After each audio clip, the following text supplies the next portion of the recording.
Amém? Evangelho segundo escreveu João, capítulo 19, a partir do versículo 25, quem já achou, diga amém.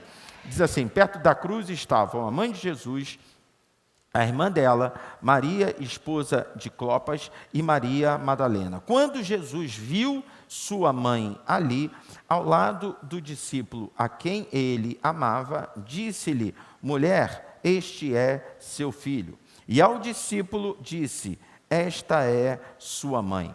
Daquele momento em diante, o discípulo a recebeu em sua casa. Só até aí. Bem, o cenário aqui é a crucificação do Senhor Jesus, e eu preciso te chamar a atenção, não posso passar por esse texto sem destacar o fato de que Jesus aqui está falando de João. No Evangelho escrito por João, o próprio autor, o próprio João, se apresenta como o discípulo amado, como o discípulo a quem Deus amava, a quem Jesus Cristo amava. E não é diferente aqui, nesse texto aqui nessa passagem, próprio João, ele se chama, se intitula como o discípulo a quem Jesus amava. Então, quando aqui, do alto da cruz, Jesus diz para a sua mãe: eis aí o seu filho, quando do alto da cruz, Jesus diz para um dos seus discípulos: eis aí a sua mãe, ele está falando com João. E essa passagem ela é usada para tentar lançar sobre Maria uma divindade que não é compatível com o que cremos, não é compatível com o que entendemos quando lemos a palavra do Senhor. A gente vai, como eu disse, estudar no próximo domingo acerca de Maria, e Maria foi uma mulher espetacular. Maria foi bem-aventurada, Maria foi agraciada. Uma mulher realmente relevante e uma referência para cada um de nós como crentes e amantes da palavra do Senhor. Mas apesar dela ter sido uma mulher espetacular, uma mulher relevante, dela ter sido agraciada, escolhida dentre muitas mulheres, não há sobre ela uma divindade, não há sobre ela nenhum tipo de investimento do céu a fazendo diferente ou acima de outras mulheres ou de outros seres humanos. Bem, conduta, boa escolha, bom posicionamento, a destaca, mas a gente não pode, pelo menos diante daquilo que cremos e diante daquilo que enxergamos à luz da palavra do Senhor, colocar Maria como um alvo da nossa devoção, da nossa adoração. Maria não deve por nós ser idolatrada. Pastor, mas a Igreja Católica pensa diferente? Ok, a gente não está aqui para discutir questões religiosas, a gente está aqui para falar sobre do que cremos. A gente está aqui para falar do que enxergamos à luz da palavra do Senhor. E para muitos católicos e para pessoas que enxergam Maria com esse poder divino, esse texto acaba sendo uma base. Porque quando Jesus olha e diz: eis aí a sua mãe, há quem pense que ele está liberando nessa hora sobre ela essa autoridade, a colocando numa posição de destaque. Mas esse pensamento e essa ideia acaba caindo diante da palavra que Jesus lança sobre João. Ele não só diz para Maria: eis aí o seu filho, mas diz para João: eis aí a sua mãe. O que fica claro para mim é que nada tem a ver com um investimento de poder gerando essa divindade, nem na vida de Maria, nem na vida de João. Tem a ver com um investimento dele nas relações humanas, um investimento no cuidado mútuo, era a administração daquele que sempre amou o próximo, que sempre investiu no amor entre as pessoas. É como se Jesus estivesse dizendo, agora, sem contar com a minha presença física, que vocês cuidem um do outro. Simplesmente isso. Isso tem apoio no momento em que Jesus, após celebrar a ceia, lava os pés dos seus discípulos. Ele vai lavando os pés de todos os discípulos e, no final, ele diz, hoje eu estou fazendo isso com vocês para que amanhã vocês façam uns com os outros. Ou seja, eu não vou estar aqui, fisicamente, presente, mas que vocês mantenham os princípios vivos de amor ao próximo, de cuidado mútuo. Essa é a nossa visão, é assim que entendemos.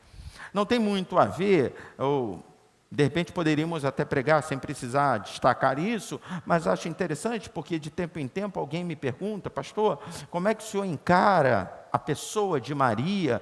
E a resposta é essa, não sou eu que encaro, mas na verdade nós evangélicos, nós amantes da palavra do Senhor, encaramos Maria como uma mulher espetacular, como uma mulher que de fato é uma referência para nós de conduta, de posicionamento, mas mulher, ser humano, com suas falhas, com as suas limitações, né?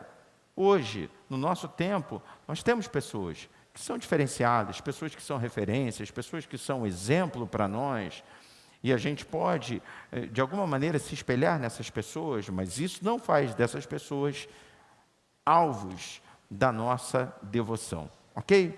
Bem, deixando um pouquinho essa questão de lado e entendendo um pouquinho a visão protestante, a visão evangélica acerca de Maria, colocando agora o olhar no texto e tentando buscar aplicações práticas daquilo que lemos, a primeira coisa que eu quero destacar, iluminar, é a preocupação do Senhor Jesus com cada um de nós, a preocupação com um indivíduo, mesmo diante de um plano de restauração, de um plano de salvação coletiva.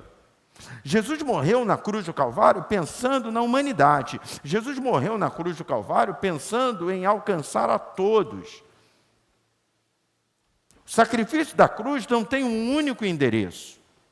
O sacrifício da cruz, ele é acessível a todos aqueles que creem, a todos aqueles que o recebem como o Senhor de suas vidas. Mas ainda assim, mesmo sendo uma ação com objetivo de alcance coletivo, também é uma ação de cuidado individual. Isso fica muito claro aqui, porque do alto da cruz nós vemos Jesus preocupado com os soldados, preocupado com aqueles que faziam mal a ele. Ele não está falando de simplesmente salvação para os religiosos, que alguns deles nem estavam ali, aos pés da cruz. Ele não estava simplesmente preocupado comigo e com você, que fazemos parte de uma geração posterior, bem posterior ao sacrifício da cruz. Além dessa preocupação coletiva, ele tinha também uma preocupação individual, com pessoas que estavam ali perto dele. Você conhece bem a história, nós estamos chegando perto da época da Páscoa. Do alto da cruz, Jesus teve paciência, compaixão, para responder um ladrão, para conversar com alguém que estava preso, que estava sendo crucificado ao seu lado, porque tinha feito por merecer. A Bíblia diz que de um lado tinha um malfeitor, do outro tinha um outro malfeitor, e um deles diz, você não é o rei dos judeus, você não é o todo-poderoso, bam, por que então você não se liberta, você não se salva, por que você não desce dessa cruz, por que você também não nos salva? Eu imagino esse homem rindo, gargalhando, meu Deus do céu, como alguém crucificado, como alguém perto da sua morte, ainda consegue arrancar de dentro da sua alma zombaria, escárnio. Aí o outro olha e diz: como é que você faz isso? Como é que você tem esse tipo de atitude? Nós estamos aqui porque merecemos, ele não fez nada. E aí Jesus olha para ele e diz: ah, Senhor, lembra-te de mim, quando entrares no teu reino. Talvez se fosse eu, talvez se fosse você, diria para aquele homem: ah, pelo amor de Deus, tem paciência, olha a minha situação, vocês nunca acreditaram em mim, teu amigo está zombando aí de mim, e agora você está me pedindo favor. Irmãos, quando a gente está com saúde, quando a gente está com dinheiro, quando está tudo bem na nossa vida, a gente já não tolera muito pedido de favor. A gente já foge do pidão, né? Imagine numa situação como essa. Jesus podia nem responder ele. Mas Jesus olha para ele e diz: hoje mesmo estarás comigo no paraíso. Sabe por quê, queridos? Porque o sacrifício da cruz, ele era uma ação de alcance coletivo, mas também era esse sacrifício uma ação de alcance individual. Tem uma frase que eu falo aqui sempre, eu sei que eu sou repetitivo, mas é porque ela queima no meu coração e ela também gera gratidão e adoração na minha alma e no meu espírito. Quando Jesus morreu na cruz do Calvário, ele já sabia o teu nome, o teu sobrenome, ele conhecia os teus sonhos, ele conhecia as tuas limitações, ele sabia que para muitos vencer na vida seria impossível para você, para muitos alcançar realizações de sonhos seria impossível para você, mas ele pagou o preço no teu lugar, e ele então se sendo sofredor, dá a você o direito de ser vencedor. Será que alguém aqui pode levantar a mão e glorificar ao Senhor? Porque o sacrifício na cruz não foi lançado ao acaso, mas o sacrifício na cruz foi por amor a você. Oh, louvado seja o nome do Senhor. Foi por amor ao Samuel, foi por amor ao Robério, ele sabia teu nome, meu irmão. Foi por amor a você, mesmo você tendo nascido aonde nasceu, mesmo você sendo filho de quem você é, não interessa, Deus te amou, e porque Ele te amou, Ele tem um plano para a tua vida. Oh, meu Deus, essa certeza é suficiente para a gente acordar de manhã com um sorriso no rosto. Humanamente falando, está difícil, pastor. Humanamente falando, parece impossível, mas Jesus me amou. A Bíblia diz que Ele nos amou primeiro. A gente pode até o amar hoje, mas antes da gente se formar no ventre da nossa mãe, Ele já nos conhecia, Ele já tinha um plano para a nossa vida, Ele já tinha nos amado.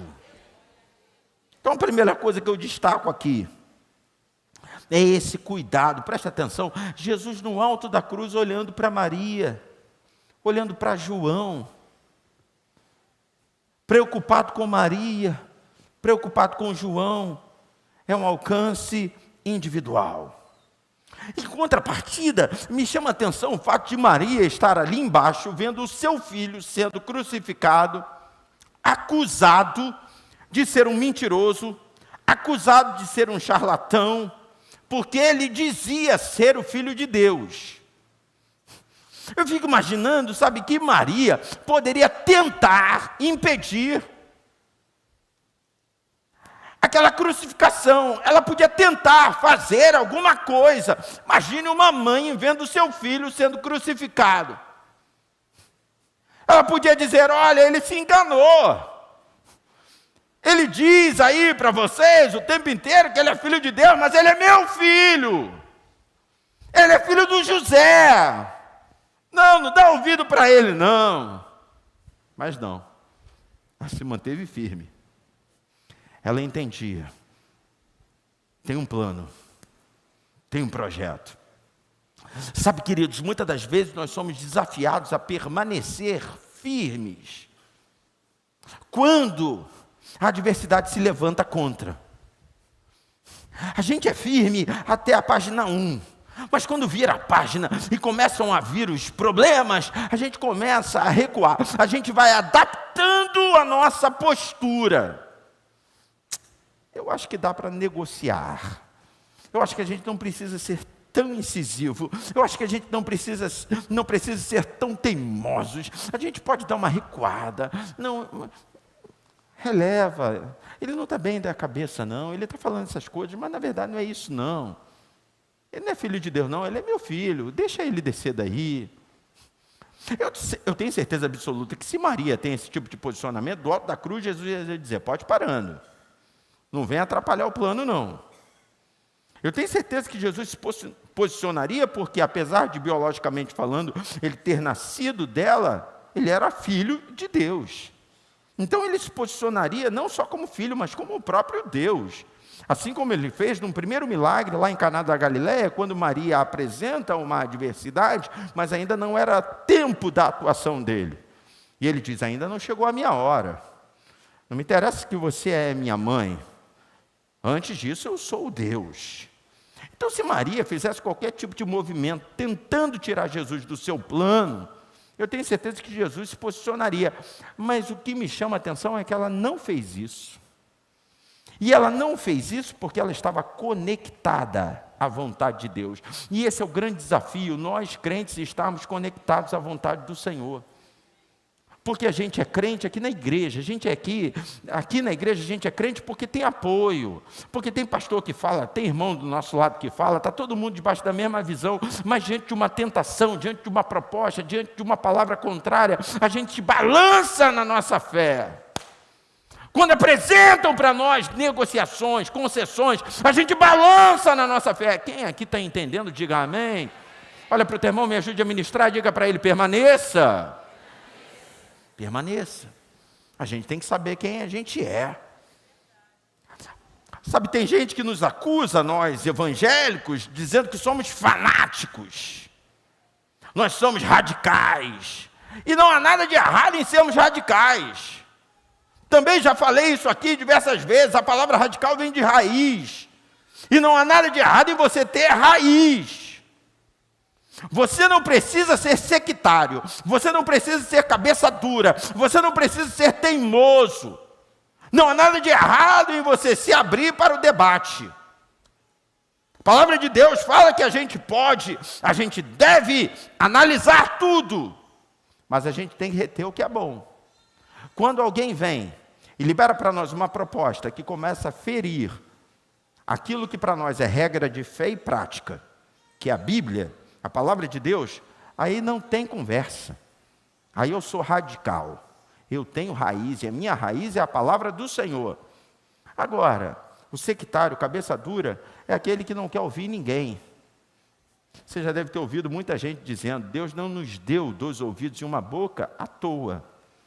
Ele nos deu 2 ouvidos e uma boca, é porque a gente tem que ouvir mais e falar menos. Você entende isso? Diga amém. Então olha para o teu irmão, diga para ele assim, na multidão de conselhos, a sabedoria.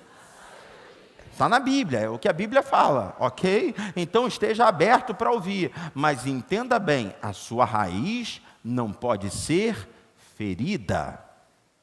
Eu tenho uma palavra, eu tenho uma direção, e se a direção é morrer na cruz, não interessa, eu vou morrer na cruz. Maria sabia, a direção é ele se entregar, mesmo me doendo muito, eu vou deixá-lo se entregar. Imagine, irmãos, ela podia fazer um escândalo.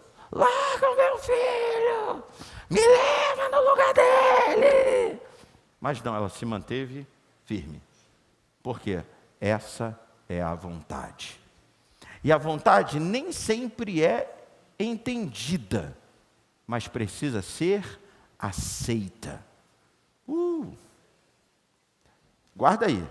Nem sempre você vai entender, mas aceite. Porque a vontade do Senhor é boa, perfeita e agradável. Alguém aqui concorda com isso? Diga amém.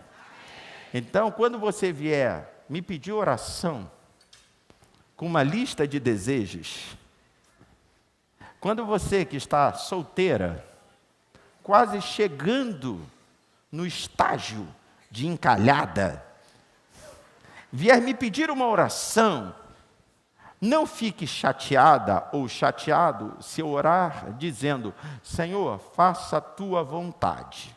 Porque tem gente que não gosta disso não. Tem gente que está encalhado e me pede oração. E se eu começo dizendo: Senhor, faça a tua vontade, eu para aí, pastor, não, eu quero casar. Vai que a vontade dele seja eu não me casar. Ué, mas a vontade dele não é boa, perfeita e agradável? Não, às vezes. Mas eu tenho que me casar, pastor. Não, você não tem que se casar. Se essa não for a vontade de Deus, fica tranquila. Que isso, pastor? É assim. Tem hora que a vontade de Deus contraria a nossa vontade. Tem hora que a vontade de Deus não é aquilo que a gente sempre sonhou. Mas o melhor que a gente tem a fazer é se entregar. Porque quando a gente se entrega, a gente começa a perceber. Não é que o Senhor estava certo? Não é que o Senhor estava vendo aquilo que eu não conseguia ver? Não é que o Senhor já tinha chegado lá na frente? Quem está entendendo aí, diga amém. Então eu vejo aqui Maria mantendo a postura. E tem um fato curioso. O texto também nos mostra, sabe, que depois desse momento da crucificação, Marcos, Mateus, Lucas, que são os outros evangelistas, os outros homens que foram usados por Deus para escrever sobre as boas novas de salvação, depois desse tempo aqui de crucificação, eles continuam contando detalhes. João não. João ele não conta boa parte dos detalhes que Mateus, Marcos e Lucas contam. E há quem diga que ele não conta porque ele não participou de alguns desses detalhes.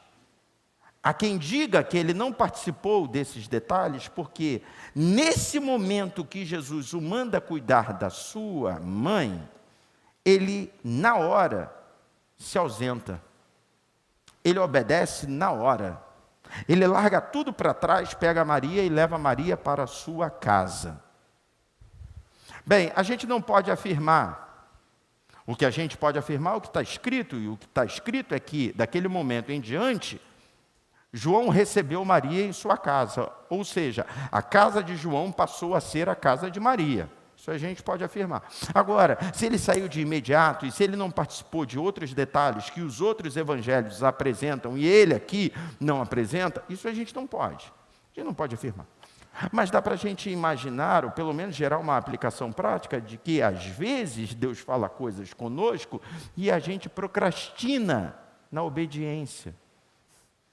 A gente até entende o que ele está falando, mas a gente responde dizendo: daqui a pouco eu faço. E eu não sei se você se identifica com isso, mas eu sou de uma época, né, que as crianças iam na padaria comprar pão. Hoje em dia, criança, adolescente não está indo muito na padaria não. O pai que tem que vir do trabalho trazendo já pão, e aí já tem todo um esquema, né? O pão fresquinho, dá para comer ainda à noite, final de tarde, mas para o café da manhã ele vai para a geladeira, congelado, depois tu coloca lá no micro-ondas, na airfry, tem um monte de coisa diferente, né? Mas na minha época não, na minha época é: Samuel, vai comprar pão. E eu me lembro de, em muitos casos, empurrar com a barriga: já vou, daqui a pouco. Sabe, muitas das vezes essa nossa postura, ela se aplica também à nossa relação com Deus. Ele fala para a gente: faça isso agora, amanhã, depois de amanhã. E há uma canção antiga que diz que amanhã pode ser muito tarde. Esse é o dia que nos fez o Senhor. Regozijemo-nos e alegremo-nos nele. Olha para o teu irmão, só para acordar ele, diga para ele: não deixe para amanhã aquilo que você pode fazer hoje. Para agora. É para agora. Quem está entendendo, diga amém. Então pode ser que João tenha entendido isso, e por isso João não participou de alguns detalhes. Mas que são detalhes diante de uma ordem. e eu estou aqui para obedecer. Me chama a atenção também o fato de que Jesus, no alto da sua dor, e sendo ele Deus, se preocupou com a sua mãe. E aí eu preciso, te despertar para que você entenda a sua responsabilidade. Porque às vezes a gente se converte, mas na nossa casa somos os únicos. Às vezes a gente vence na nossa vida, mas na nossa família somos os únicos. E a tendência é que a gente se esqueça. Mãe, pai, vovó, a tendência é que a gente não mantenha a responsabilidade. Tudo tem limite. A Bíblia diz: deixará o homem seu pai, sua mãe, se unirá à sua mulher, e os dois então se tornarão uma só carne. É fato que não dá para você viver agarrado na barra da saia da sua mãe a vida inteira. Não dá para você viver dependente do seu pai a vida inteira. Tem hora que o cordão umbilical é cortado. Mas, mesmo à distância, mesmo vivendo a sua vida, existem responsabilidades que são inegociáveis. Estamos falando de gratidão, estamos falando de intercessão, de oração, estamos falando de honra. A Bíblia diz: honra o teu pai e a tua mãe, teus dias serão multiplicados. Honra não necessariamente significa estar debaixo da mesma missão. Honra não necessariamente significa fazer aquilo que mandam que você faça. Até porque provavelmente tenhamos aqui muitos irmãos que os pais não são evangélicos. Temos aqui irmãos que sofreram muito com seus pais, maus tratos, abuso, abandono. Pastor, meu pai é um bêbado. Pastor, minha mãe é uma drogada. Pastor, eu não tenho como fazer aquilo que meu pai gostaria que eu fizesse. Eu não tenho como fazer aquilo que minha mãe gostaria que eu fizesse. Confronta os princípios da palavra do Senhor. Eu não estou dizendo que você tem que fazer o que mandam, mas honrar é querer o bem, honrar é interceder, honrar é ajudar, fortalecer, levantar os braços, porque às vezes a gente é levado por um sentimento de revolta, até diante de maus tratos, e quando a gente vence na vida, o que a gente mais quer é abandonar. Eu não quero nunca mais nem olhar na cara. E eu preciso dizer para você que isso acaba te prejudicando, é algo que te puxa para trás, e acaba sendo refletido também na extensão da tua vida, na educação dos seus filhos, naquilo que seus filhos vão ser. Sabe, queridos, isso que eu estou falando é tão forte que na lei natural da vida, chega uma hora que as coisas começam a se inverter. Você que foi cuidado o tempo inteiro, de repente se vê no lugar de ter que cuidar. Às vezes você até não quer, mas chega numa hora que você é obrigado a ter que cuidar. Cai na tua mão.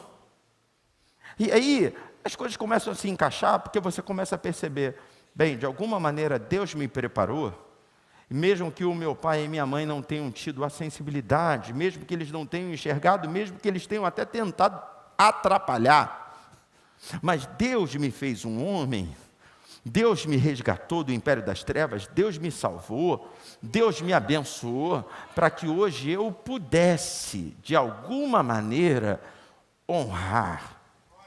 E aí eu não estou falando só agora de pai e de mãe, eu estou falando do seu professor, eu estou falando de um líder, de uma autoridade constituída, eu estou falando de alguém que de alguma maneira acreditou em você, investiu na sua vida, te ajudou, mas agora que você está rico, você já não atende mais o celular, você já não dá mais atenção alguma.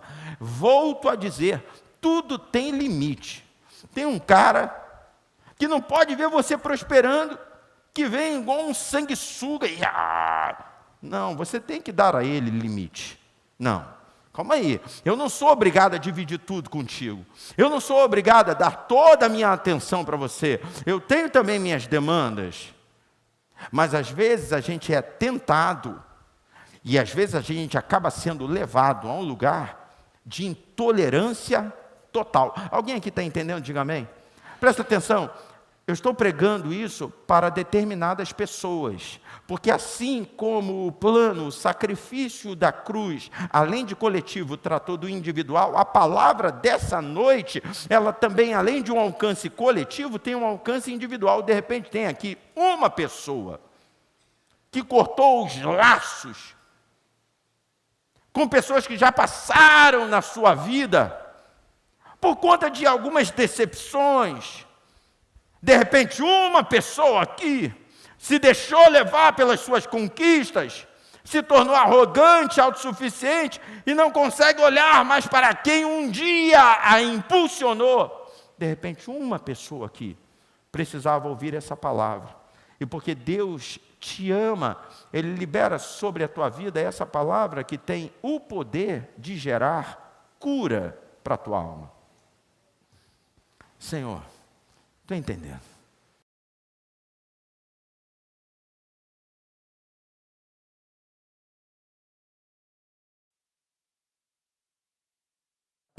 Eu consiga ser um alvo transformador, um alvo não, um agente transformador na vida dessa pessoa.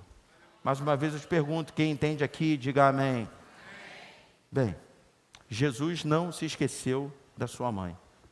Ele podia nessa hora estar tão dolorido.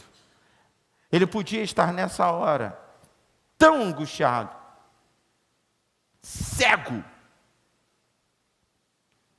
Nem veria a mãe.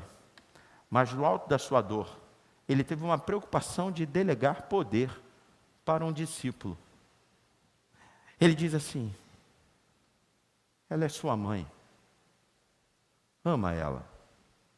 E é engraçado que eu não estou falando só sobre a honra ao pai e à mãe, eu não estou falando só sobre essa relação familiar, porque ele não fala só para João amar Maria, cuidar de Maria, mas ele também fala para Maria, cuida dele.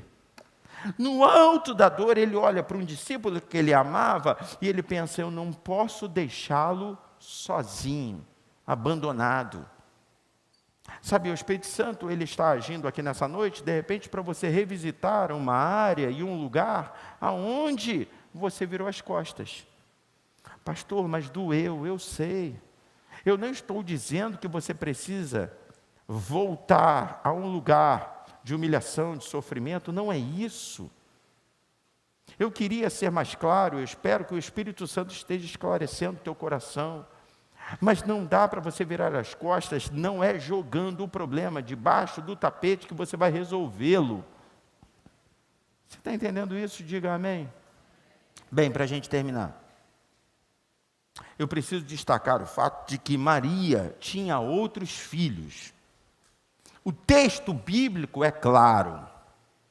Inclusive, essa é uma divergência entre a igreja evangélica e a igreja católica. Para a igreja católica, Maria morreu virgem. Só que a Bíblia, inclusive a Bíblia usada pelos católicos, nos mostra Maria com outros irmãos de Jesus. Nós temos alguns textos, algumas passagens da Bíblia que provam que Jesus teve outros irmãos, Maria teve outros filhos. Mas independente dessa questão da divergência entre evangélicos e católicos, eu quero te chamar a atenção para o fato de que Maria tinha outros filhos, e nesse momento em que Jesus, filho de Maria, se preocupa com a sua mãe, ele não cata os seus irmãos, ele não procura os outros filhos de Maria para pedi-los ou ordená-los que cuidassem da sua mãe. Ele pede para João, um discípulo seu. Pastor, não estou entendendo. Você vai entender agora. Às vezes, vai nos faltar o apoio familiar. Às vezes, vai nos faltar filhos biológicos que nos amem e que cuidem de nós. Às vezes, vai nos faltar pai e mãe biológicos que cuidem de nós. Jesus, no alto da cruz, vai olhar para a nossa família e não vai encontrar na nossa família pai, mãe, irmão, sobrinho, que possam cuidar de nós. E aí, pastor? Então quer dizer que eu vou ficar sozinho? Não. Nessa hora, quando Deus percebe que falta um apoio familiar, Ele levanta discípulos seus para darem para nós o apoio que nos falta dentro da nossa família. Aí então, de repente, ele do alto da cruz olha e ele diz: ei, João, você que é meu discípulo amado, cuida da minha mãe, porque os filhos dela não estão fazendo aquilo que eu sei que você pode fazer por ela. Nessa hora, Jesus do alto da cruz, ele olha para você e ele diz: ei, filho, cuida daquela irmã, cuida daquele irmão. Ei, pastor, cuida dessa igreja. Ei, liderança, cuida desses liderados. Alguns aqui não têm um pai crente, alguns aqui não têm irmãos que acreditam, alguns aqui não têm nem mais pai, não têm nem mais mãe, mas não é por isso que eles vão se sentir abandonados. A Bíblia diz: pode o pai ou a mãe abandonar, o Senhor acolherá. Ele usa pessoas para nos acolher, para nos fortalecer. Na falta do pai, tem pastor. Na falta de irmão, tem irmão em Cristo. Na falta de família, tem a igreja. Segura na mão do seu irmão para terminar e diga para ele: eu estou com você. Deus me levantou para andar ao seu lado. Conta comigo naquilo que você precisar. Eu quero te ajudar.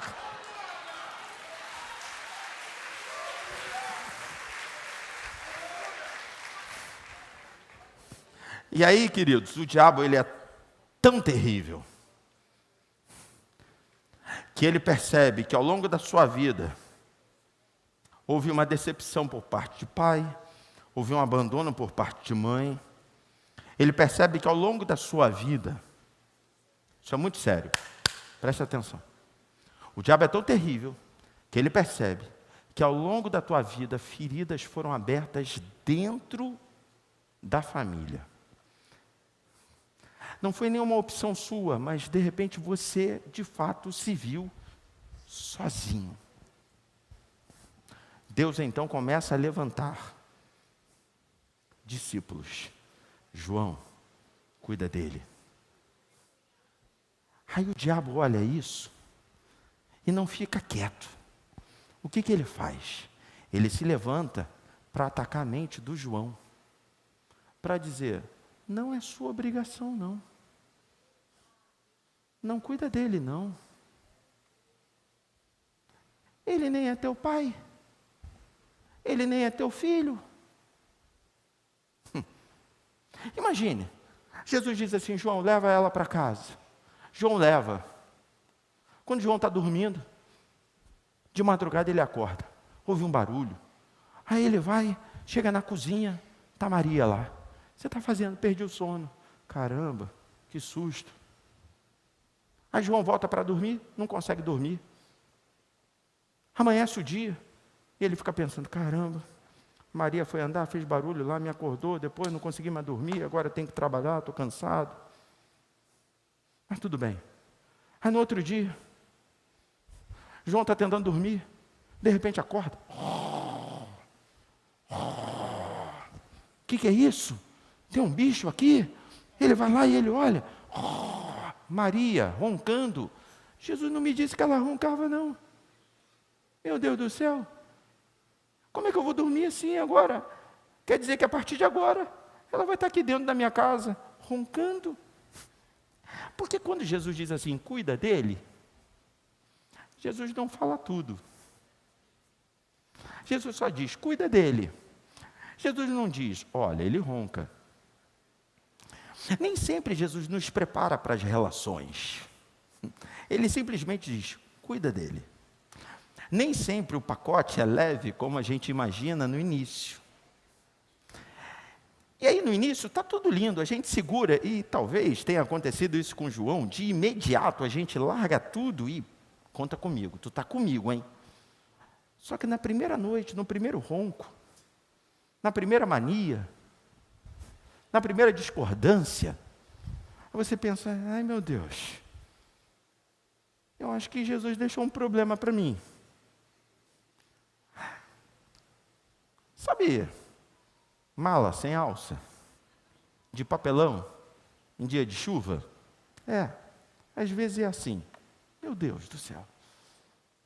Só que nessa hora a gente precisa voltar nossa mente ao momento da cruz, onde a palavra foi liberada e onde uma responsabilidade foi imputada. Senhor, eu sei que o pacote está pesado, mas eu não vou desistir não. Eu vou cuidar do meu irmão.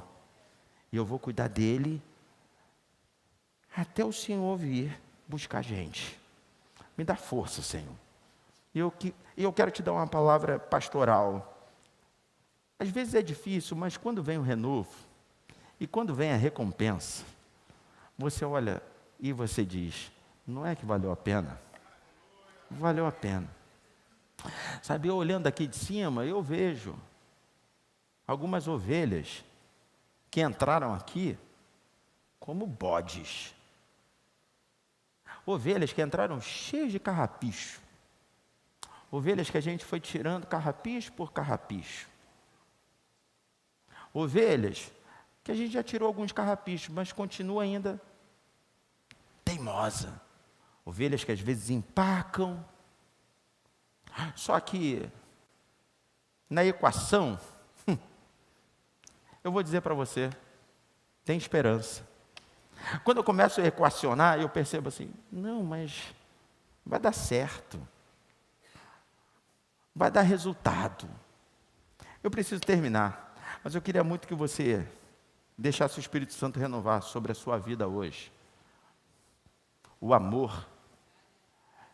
A pessoa que Deus colocou no seu caminho para você cuidar e honrar. Eu sei que eu posso estar puxando um pouquinho de sardinha para o meu lado. Mas se por um acaso, em algum momento, eu te decepcionar, se por um acaso, em algum momento, eu for chato com você, eu quero que você saiba que, bem, não era para ser assim. Eu tenho que tomar conta para não agir de maneira que te decepcione. Mas, por outro lado, preciso me defender e dizer que eu sou humano. Mas, sobretudo, eu estou falando isso para que você entenda que uma vez que Deus te deu uma ordem para cuidar de mim, a tua bênção passa por essa obediência. Então, não desista, não. Não for meio chato, até pode falar mal, está liberado. Hoje não deu, não. Hoje não. Hoje o pastor, caramba, meu Deus do céu. Mas depois conta até 10. E mesmo com raiva, ora por mim. Senhor, dá um jeito nele, Senhor. Porque eu sei que o céu vai decodificar. Deus vai ouvir isso, e Ele vai dizer, tá, no fundo é porque tu gosta dele. Eu estou fazendo esse pedido porque é isso que eu tenho pedido a Deus para dispensar sobre a sua vida. Eu tenho pedido a Deus para não desistir de ninguém. Até daqueles que vão lá no meu gabinete e falam 2 horas comigo, a mesma coisa que falaram na semana passada, e que falaram na outra semana, e que falaram na outra, e que falaram na outra. E aí eu peço a Deus, Senhor, vamos lá. O carro não está pegando, mas a gente vai empurrando, uma hora ele pega. Brincadeiras à parte, Deus nos chamou para nos suportarmos em amor. Não é nos aturarmos, mas é carregarmos um ao outro no colo. Pergunta para o teu irmão, quanto tu pesa? Vamos parar por aqui, fica de pé. Ninguém mandou tu sentar do lado de quem você está.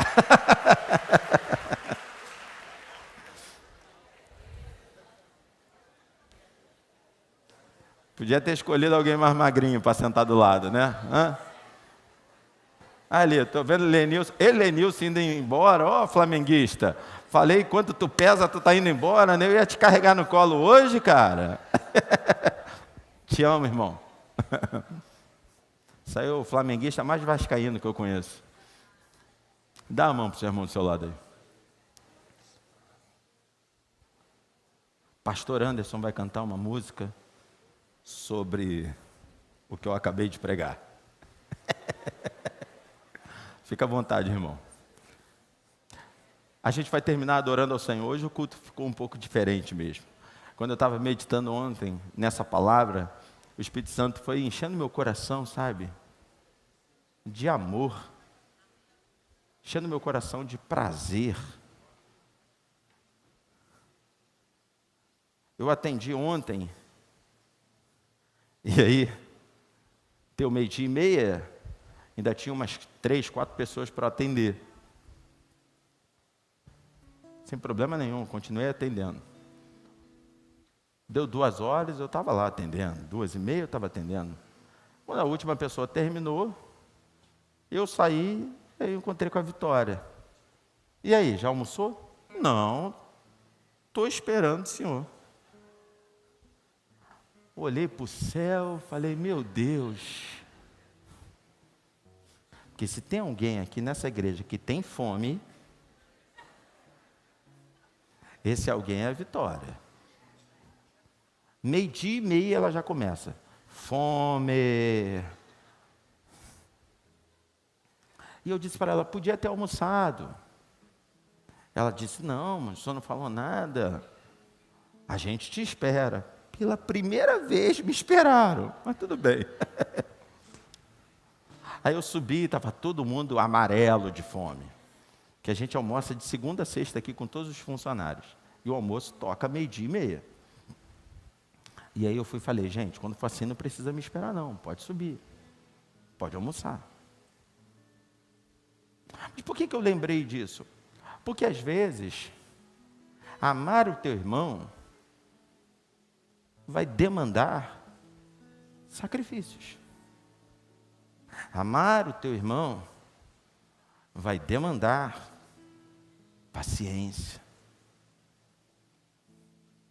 Vai demandar uma série de coisas que a gente não está acostumado a desenvolver, porque a gente vive num mundo onde é cada um por si. A gente vive num mundo onde ninguém deixa ninguém passar na frente. Não. Aquela história de lugar de idosos, de vaga para cadeirantes, para gestantes. Às vezes é impressionante a cara de pau. O cara para na vaga de cadeirante, desce normal, andando tranquilamente. Meu Deus do céu, aí tu fica esperando, vai sair um cadeirante desse carro, não é possível. Não. Todo mundo é esperto. Só que a gente precisa ser exemplo, a gente não pode deixar o mundo nos contaminar. A palavra de Deus, Romanos capítulo 12, verso 1, e diz, rogo-vos, pois, irmãos, pela compaixão de Deus, que apresenteis os vossos corpos como sacrifício vivo, santo, agradável, ao vosso culto racional. Versículo 2, e não vos conformeis com este mundo, mas transformai-vos pela renovação da vossa mente. Ou seja, a gente não pode deixar o mundo nos influenciar, a gente tem que renovar a nossa mente. A gente tem que blindar a nossa mente, não é o que o mundo fala, é o que a Bíblia fala.